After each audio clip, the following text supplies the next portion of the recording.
Let's do this. The Cult of Hockey podcast by the faithful and for the faithful. I'm David Staples of the Edmonton Journal, and I'm here today with Bruce McCurdy.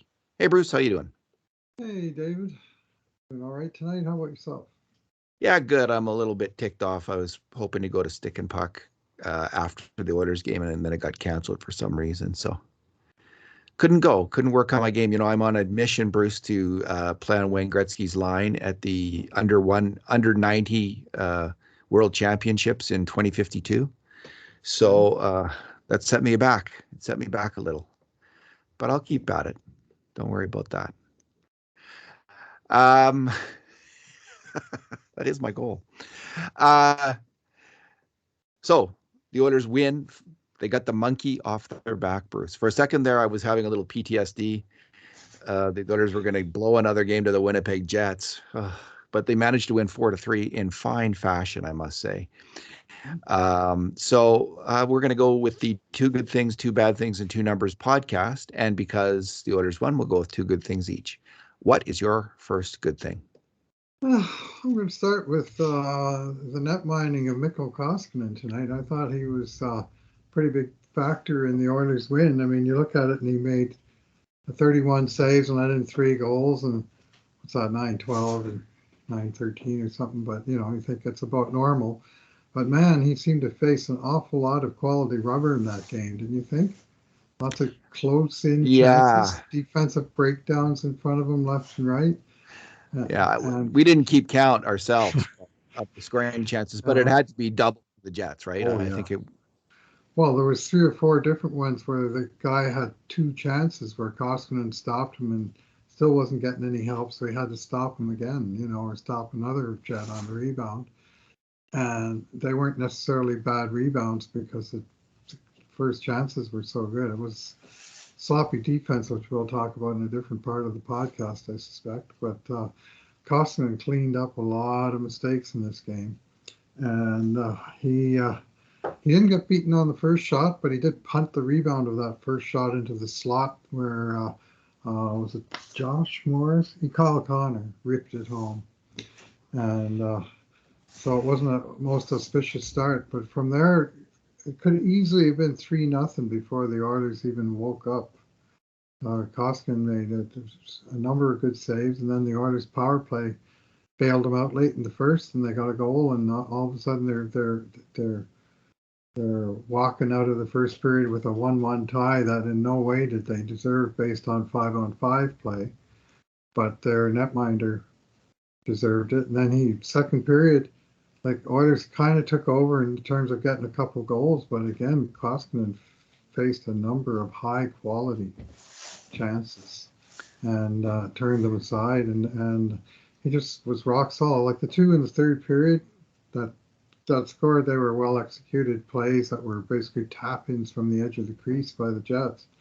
Again, I put those on the defense, and credit to the big Finn. He looks dialed in. And he was just interviewed in the post game, and he said something quite revealing that you don't necessarily think about with these, especially the older guys. But they asked him about last year, how he felt about last year, and he said mostly what I felt last year was lonely. That he was here, his family was back in Finland, his wife, his kids, his dog.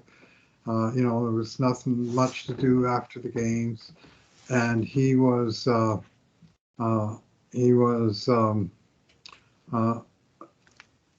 think probably it got to him, and he was quite forthcoming about it. And was, when you look at this, like say 34-year-old man, 6'7", you don't think, big, powerful athlete. You don't think in those terms.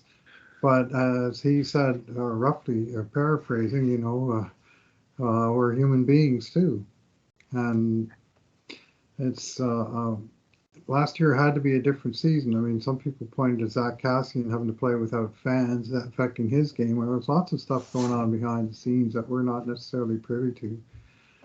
And I felt for him, and I actually appreciated him opening up on that. A lot of men, particularly, would have been too proud to admit to loneliness. But here we are, and now his family's here, and his kids and his dog and everything. They're all in Edmonton, and he looks like a happier man, and he looked comfortable in his skin. So Social isolation and loneliness is one of the.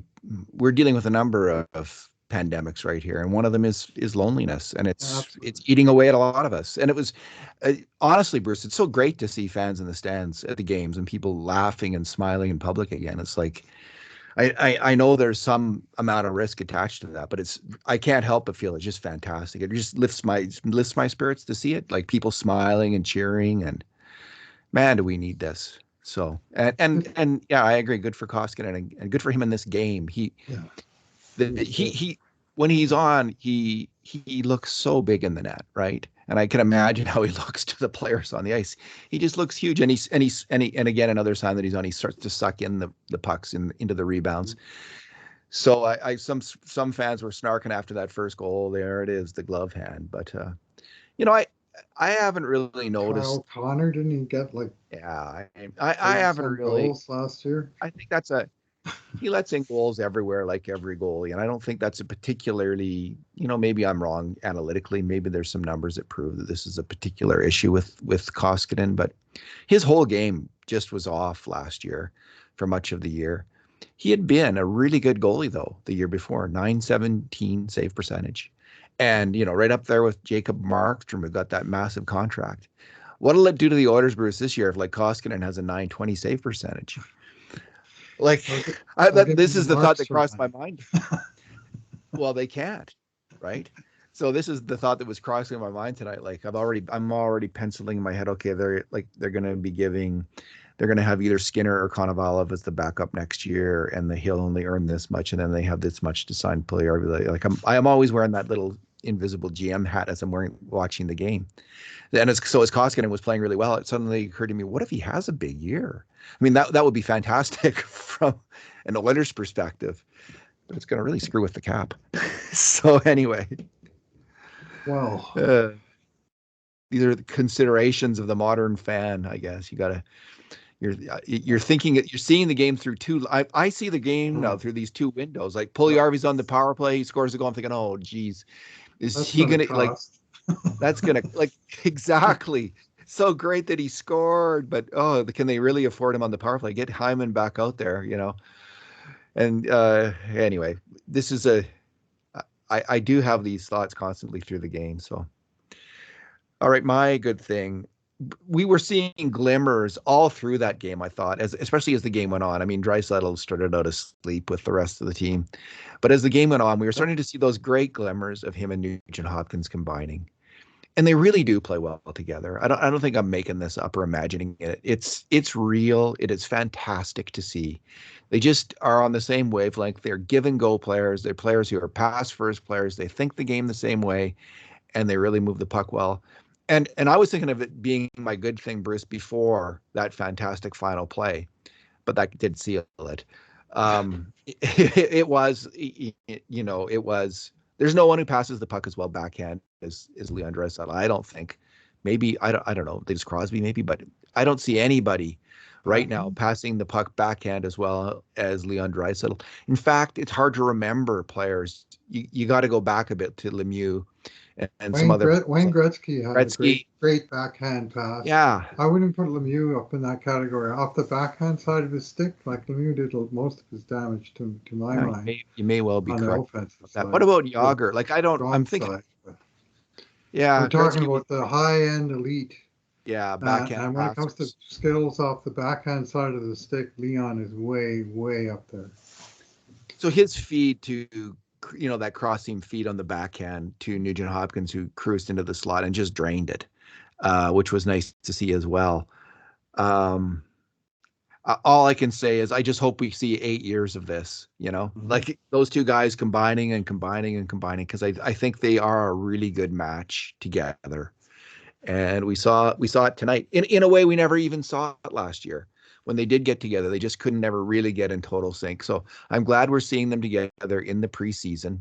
It's the right move. It should have frankly happened last year. They were experimenting all year long, and I think it had a detrimental effect on Nugent-Hopkins, probably a positive effect on the salary cap. because he got a lot less money than he would have got if he had like a 70 or 80 point season. Mm-hmm. So have that now, Nuge. Get that 70 or 80 point season right now this year. And I think it's entirely possible. Like, I don't think, like I think Hyman's ceiling's probably limited in terms of his points. I'm thinking 70 is the absolute maximum for Hyman if he had a career year, but it's more likely he's going to get around 60 if he has a good year, about 60 points. Nuge could have, a number of years here where he puts together 70, 75 point seasons in a row. And I'd love to see that. Yeah, well, the other key on that particular play was before he ever made that great pass, Draisaitl outright stealing the puck in the neutral zone right off of a Jets player and getting the possession and sort of heading for the ice and glimpse over his shoulder. It's, if I can hang the puck over here, I give Nuge time to get over there, and bang! And Nuge, they interviewed him in the post game too, and he said, my job is just to go for the spot and trust that he can get me the puck. Even if it doesn't look like he can see me, I'm still going to trust that he's going to get me the puck. And I've stopped being surprised when he does get me the puck. And that's good, because you don't want your shooter to be surprised. You want the goalie and the defenseman to be surprised on the other team. Yeah. And that is just, you brought up Gretzky earlier. That's very much like how it was people playing with Wayne Gretzky. Mm-hmm. You just have to go to the front of the net and hopefully you got something in your eyes there, Bruce? I do. All right. Yeah, I got an issue with it, but it's just going to go away. There's a great haiku about Gretzky. A Gretzky? A found haiku. It was in the words of the Russian assistant coach Igor Dmitriev during the '87 Canada Cup. And he was describing Gretzky, and he said, he comes from nowhere, he passes to nobody, and a goal is scored. And that's a haiku. That is 575. It's a perfect haiku, and he just said it in the second language. It was fantastic, and he perfectly described Gretzky. He was a very articulate coach, as I recall, Dmitriev, and that is a absolutely fantastic recollection, Bruce. And story. Oh yeah. Many more goals. I hope we get many more goals like that from Nuge and Draisaitl this year. Bruce, I will continue on with what is my other good thing? Do I have another good thing? Are you ready to go? I'm ready to roll. My other good thing go is ahead. Another guy we're going to be paying next year, Jesse Puljujarvi.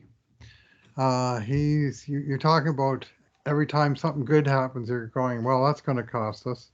Well, this guy might be pretty expensive in a year's time, but man, does he have a lot of game, Jesse Puljujarvi. And he showed it in many different fronts tonight. One with an absolutely terrific defensive play. He broke up a pass from, I think it was Connor to Ehlers, and it looked like Ehlers was going to have the whole side of the net to pound it in, and Puljujarvi came all the way back into the slot and snaked out his stick and tipped that one away from trouble. And then he scored the 1-1 goal by going to the front of the net, completely shading out Eric Comrie in the net, and somehow getting a piece of Draisaitl's outside shot. Not sure if it bounced off his body or if he actually got the shaft of his stick on it. It sort of shot into his body, and anyway, he was able to deflect it somehow into the corner just by using his size to advantage. And then, of course, he scored the 3-1 from out top of the face-off circle when he had got a little bit of room, and he just wound up and blasted a full slap shot, Bobby Hull style, stick over almost up over the head, and boom, yeah, and into the corner she went, 3-1, and sweet goal. Lots of good plays from Puljujarvi tonight. A couple of mistakes, and I think he made one on the 3-2 goal for where he kind of blew the zone and maybe thinking hat trick at that point, but he's still a kid, in many ways, right? He's 23 years old and still, his entire game is still coming. Let's put it that way. And he's got to iron some stuff out of it. But he brings so much, and he's getting so much more confident, fighting for the puck, battling along the boards. He's not a boy against men. He's a man himself, and he's a big man. Is he A ever? determined man, and I'm The loving air, the aircraft carrier, Bruce. it. The aircraft Yeah, carrier. yeah, Like we really. saw this in Finland last Uh-huh. fall, right? Like him, because that was a lower level of play, and we saw Right, this physical dominance right. in Yeah, that league, where this great big guy is cruising around the ice, yeah, nuclear powered. It's got the engine going, and man, we're now seeing it at the NHL level in an exhibition game, of course. But yeah. yeah, that it kind of that he's just kind of playing that, Frank Mahovlich game, the big man with the puck game. And it's funny that shot. How often do you see that shot, like that slap shot, go in from outside in the NHL? Hardly ever anymore. That because most goalies make that save. But I was thinking Bobby Hull too, and I was thinking that was a Bobby hell of a shot. Uh, yeah, because we used to see that goal a lot in hockey. A lot from the In the blue line 70s, in. 70s, 80s, you saw that Hmm. goal a lot. You hardly ever see it anymore because the goalies make that save almost always. But that was that was such a shot. Oh man, that was spectacular. He was certainly happy. Thought his tongue was going to cover his whole face. He was so happy about that one. All right, go ahead. Sorry. He turned to congratulate and be congratulated by his line mates, and he made a different face at each one of them. He's such an expressive guy. It's Yeah, impossible not to like him. yeah, yeah. Well, we have been big Yes Puljujarvi fans, from the start, and never. I don't think either of us, Bruce, ever really lost faith in him. There was a lot of fans like, oh, they should trade him, like when he went to Finland, and we were never in that camp. So it's particularly sweet for the faithful, the Hmm. Puljujarvi faithful. I'm going to go with a good thing. I'm getting a really good impression of Warren Foegele. I'm going to get to this in my bad thing. He was also a culprit on a goal against, but um, the guy plays a hard-nosed game. Like he's in there fast and hard. He goes to the net. A simple, straightforward game, but he seems to have some skill about him as well. So I'm just getting a good first impression of him overall. Um, we'll know more about his defensive play as we watch more games and are able to go over actual video review and of the scoring Right. chances and dig into it. Something that we can't do right now.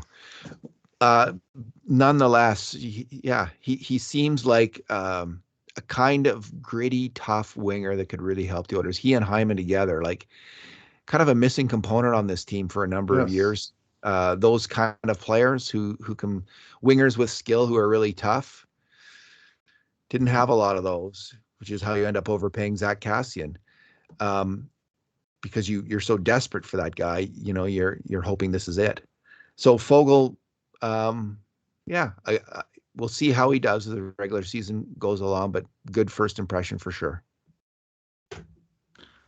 Yeah. Well, he made a one very good defensive play in the defensive slot, and then a little bit later on, he had one that got through him on I think it was the second Scheifele's goal, goal, yeah, Shifley's goal. Yeah, the 97 line had a little bit of a glitch on their defensive shift there. yeah. Wasn't just him.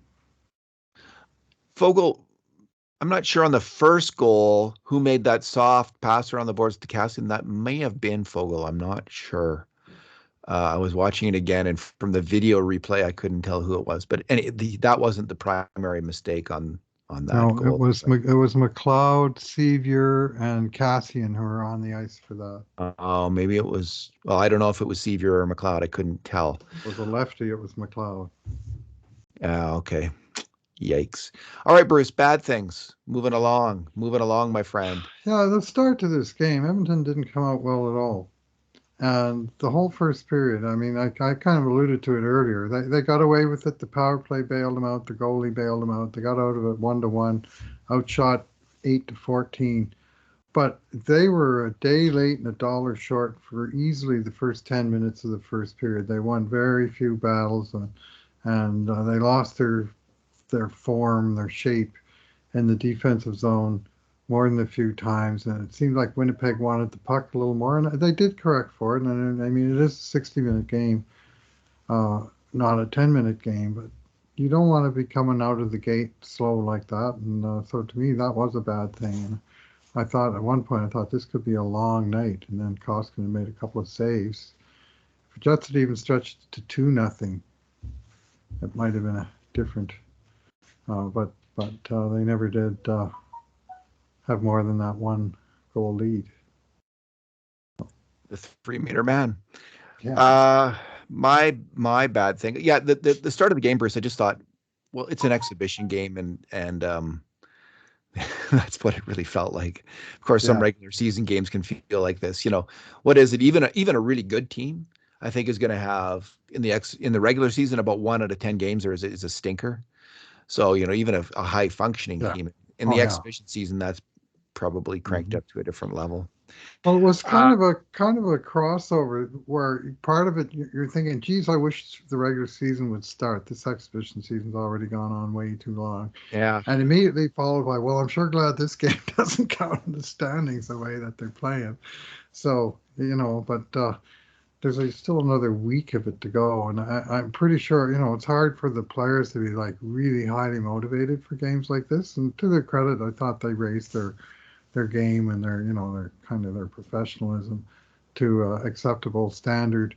And little breakdowns in the third, but they hung around and managed to get the 0 points for the win.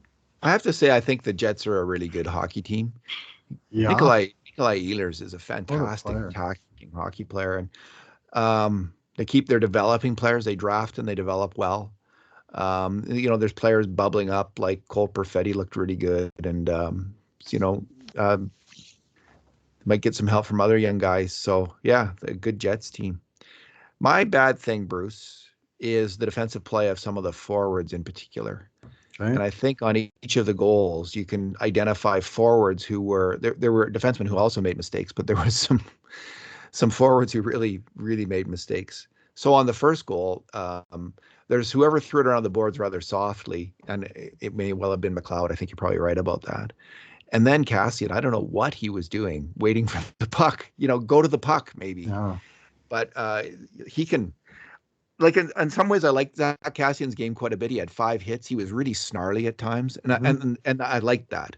I really like that aspect of there's no one else on the Oilers who's like that, and it's good to have that player on your team, someone who's a little bit scary, even to fellow NHL hockey players, because I'm guessing that Kassian is that. But when he has plays like this, and he has them, right, like where he makes mental errors. The puck is it's coming around the boards. I guess he thought Nurse was going to go get it. And Nurse didn't look good on that play at all either. But Kassian was just snoozing. Then on the second goal, the second goal is the Scheifele goal. That's the one where it goes through Foegele. The cross-team pass goes through Foegele in the slot.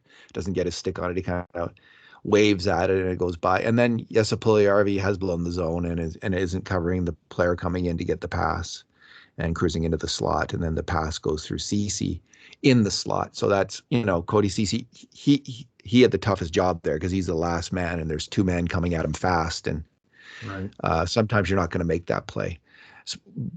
Because with Puljujarvi especially, that was also a mental error to not be in position defensively covering your man.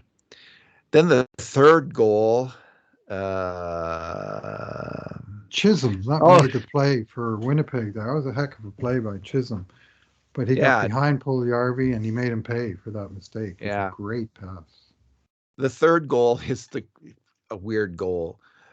And Ceci was out of position, I think it's safe to say. He's the right D and he's way up at the point on the other side with Lagesson. So at one point, Lagesson and Ceci are battling for the puck and there's 3 forwards behind them, which is okay if the forwards, it's not necessarily a positional any kind of mistake by the defenseman, right? Sometimes that happens where you're just going to get, you're following your man and the battle takes you there and you're engaged in the battle. I think Ceci probably was out of position. Nonetheless, there's 3 guys kind of below them. And as the play developed, though, Ryan McLeod and Sevier, who really were filling in on defense for those 2 guys, just totally moved up. They didn't hang. They didn't cover for them. They moved up forward. And all of a sudden it's like there's a 2-0 almost down low, and certainly a 1-0 in the end, and they get that goal. So I don't know what Sevier and McLeod were doing, but I'm starting to wonder, like I was talking to Kurt and I think you like Sevier more than I did, and so did Kurt liked Sevier more than I did. I'm not feeling it with the guy. I'm not seeing it on the Didn't have a ice. good game tonight. Maybe I'm missing something. I could be missing something because again, we're not going over the replays, and I'm not watching as closely. I'm unable to do so. So I could easily be wrong about this player, but Bruce, I just don't get it. And Ryan McLeod, Bob Stauffer mentioned he's overpassing the puck. That was definitely the case. He's never even in major junior, like he had in some ways his best scoring year last year in the AHL as a point a game guy in terms of impressiveness, because point a game guys are a dime a dozen in major junior hockey. Point a game guys at his age in the AHL last year, that's pretty good. Yep. And it's speaks to someone who might have some offense in the NHL. We haven't seen that in his NHL play. If the defensive game isn't there and it all hangs on that for him, if it's not there, he won't be on the Oilers. And I'm starting to think they might be sending him down. There's talk that you could protect. You'll lose Tyler Benson if you send him down. You might lose him. You risk that. If you send McLeod down, you don't. But it's an easier decision if McLeod actually isn't quite. If he needs a kickstart, 10 or 20 games in the AHL, with Devon Shore probably taking his spot, or I don't think it'll be Turris, but Devon Shore. And as big a critic as I was of Kyle Turris this year, he was again strong in this game. I thought he had some good moments and played okay hockey. So I could see Turris and Shore justifiably winning spots ahead of, certainly McLeod at this point, and maybe Benson as well in the lineup. And then there's Perlini, who was in on another goal. What do you think of Perlini, Bruce? Do you think he's going to be able to keep it going? He was a little more not noticeable in tonight's game. Yeah, he got an assist by shooting, which is what he's been doing. He's certainly got a hot stick, and his shot was tipped home by Shore. That line was fairly badly outplayed at least by the shot meters. They were outshot double, like 7-4 and 14 against. Something like that. I guess 5 to 10 and shots on goal, but they got the goal and the Jets didn't get any, so they came out of it okay. But I thought Perlini had less impact on this game. Turris, he had a couple of howlers early on defensive zone coverage, but that he was far from alone with that problem. But a couple times he was just near this guy that was the danger guy, but he didn't do anything about it. And that would be a recurring theme. Yeah, well, he was covering for the center, and and we know. Okay. And Shore, I'm liking the things that he's doing, the proactive things that he's doing, but I'm not sure that his positional play and his coverage is that great as a center. It's not. That line tonight went. They came out of it okay in terms of the actual goals being scored, but I didn't think they played that strong of a game. What's your number, Bruce? I'm going to go with, a line of numbers, but let's start with this one. 29 minutes and 38 seconds. This is Darnell Nurse in tonight's game, being leaned on heavily by Dave Tippett as if 2 points were at stake. And I guess this is how Darnell plays, and this is what we're going to do. We play him half the game.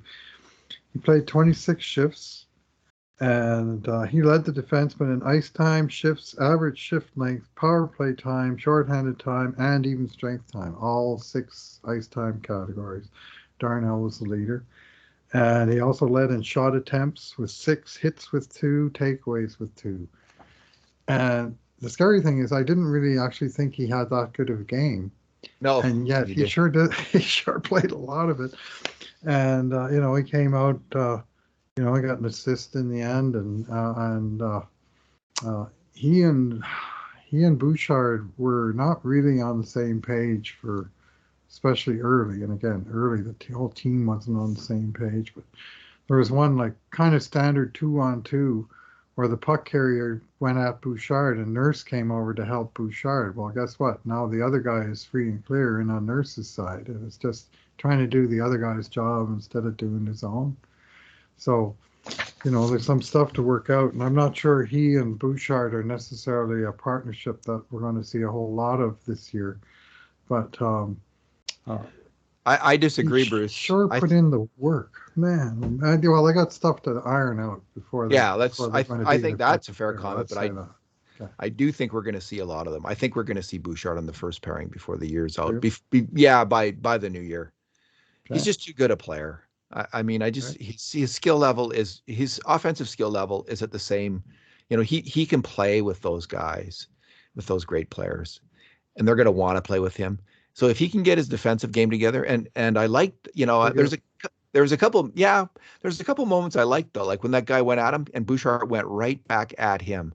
That's not something typically we've seen from Bouchard, but he was really nasty coming back at the Jets player. There's another moment where Puljujarvi was out there with Draisaitl and was skating up the ice and just slammed his stick on the ice a couple times, demanding the puck.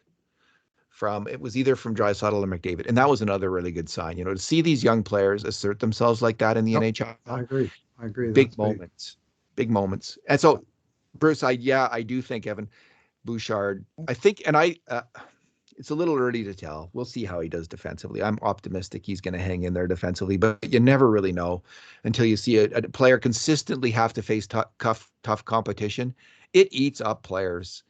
I mean, Darnell Nurse has struggled with it off and on, like as good a player as he's become, he still has stretches where he's getting beat regularly and struggling with it. And he had a bad stinker tonight on a goal against Nurse did. So we'll see.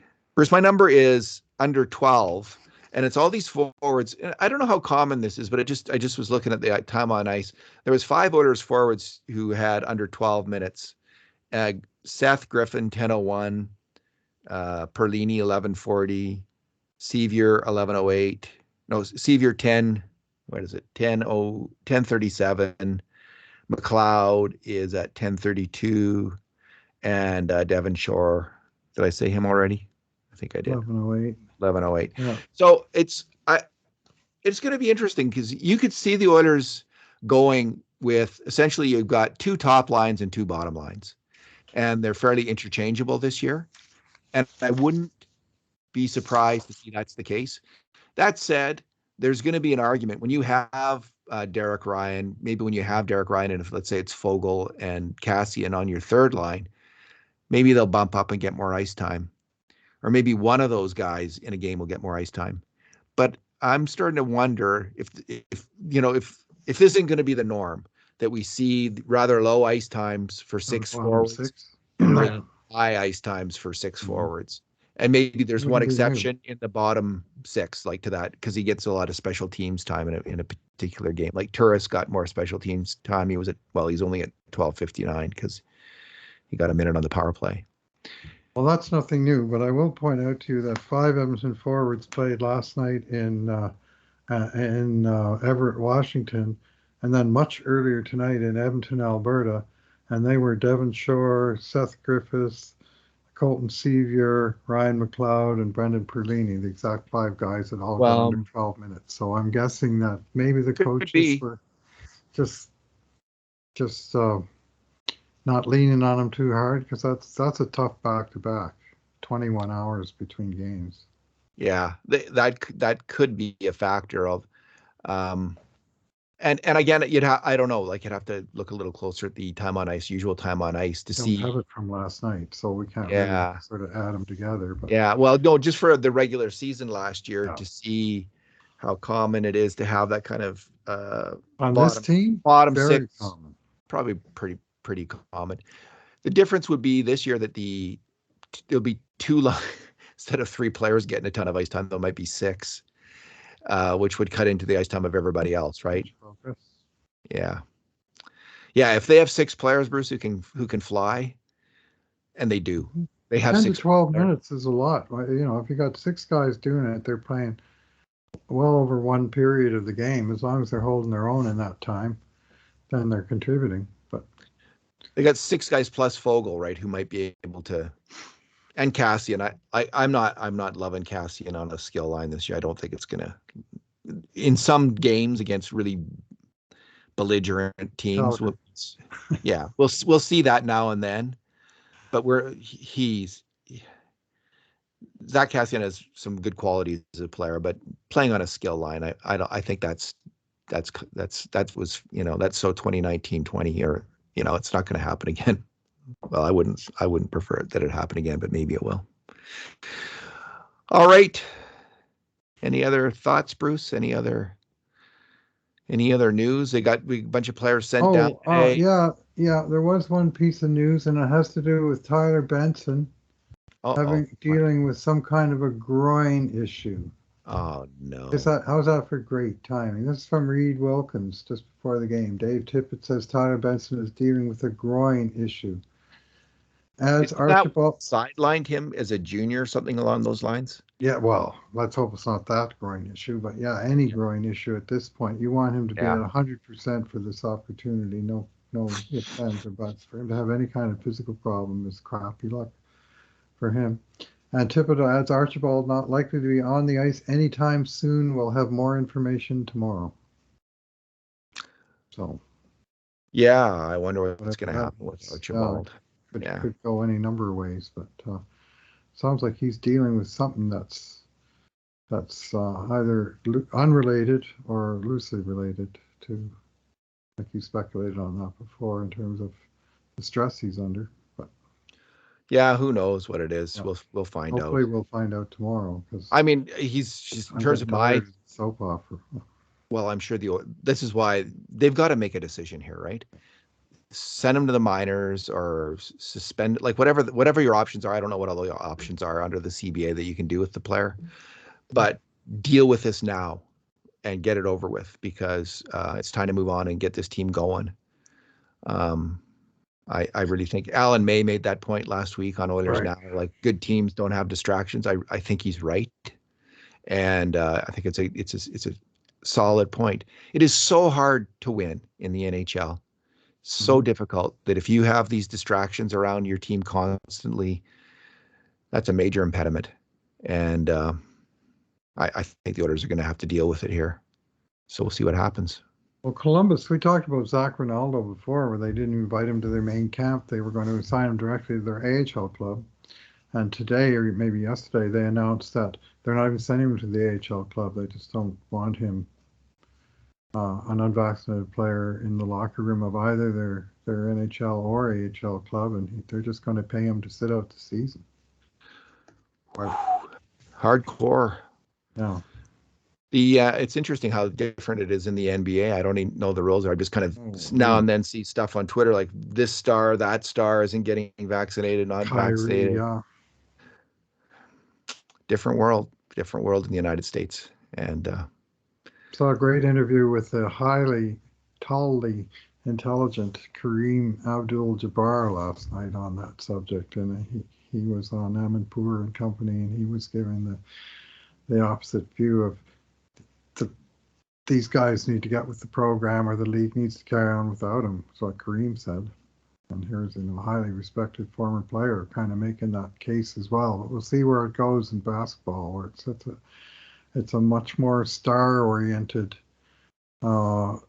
sport than hockey, which I would call more team-oriented as a general rule. I mean, I think there's an element of both in each sport, don't get me wrong. But yeah. I think having Kareem Abdul-Jabbar speak out would have the same kind of impact as maybe, I don't know, Ken Dryden speaking out now, and then all the players would go, who? All the young guys would go. Any basketball player doesn't know who Kareem Abdul-Jabbar is. I bet you a lot of young players don't. Well, I'll bet you not many have not heard of Kareem. Oh, they probably heard of him. Will they put in any weight? That'd be like I haven't heard of Bobby Orr. I mean, it's a while back. Will they put any weight in what he says? Well, the headstrong ones probably won't. Anyway, no. He's an extremely intelligent, eloquent man, Kareem. He's written a number of books. And I've heard him many times before, and he makes his case in a most cogent manner. and he made it last night. Anyway, this is a battle that's going on across society, and hockey is far from, shall I say, immune from being involved in it. It is pretty much settled with the Oilers. I mean, the Oilers are fortunate that Archibald isn't a really key player on the team. Like he's a good player. He would make this team this year. Like Yeah, he absolutely. would help this team. You know, they could use him in the lineup, but if he decides to go a different direction, from the team's perspective, it's not the end of the world. And there you have it. I heard your comment on last night's podcast with Kurt, and thanks, Kurt, for filling in for me in dire circumstances of not being able to watch the game. So I wouldn't have been fit to talk to you last night anyway. But you made the point about Archibald's speed and hitting setting him apart from Sevier, and that those were kind of his two NHL class talents, and I would add penalty killing to that list. Yes. Yeah.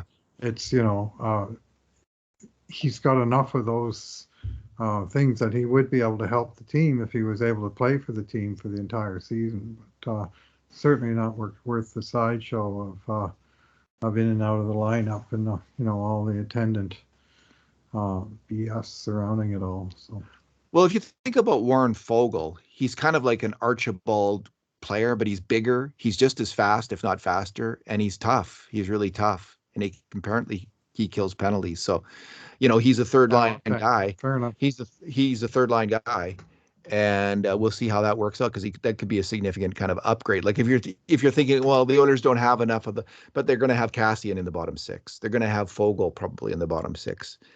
Devon Shore will probably be playing in the bottom six. So there are those kinds of players there, because Benson might in his own way give the Oilers some of those things like the penalty killing and some strong defensive play. So, all right, Bruce, let's leave it there for tonight. Thanks for talking. Yeah, thanks for listening, everyone. And in the meantime, and in between times, this has been another edition of the Cult of Hockey podcast.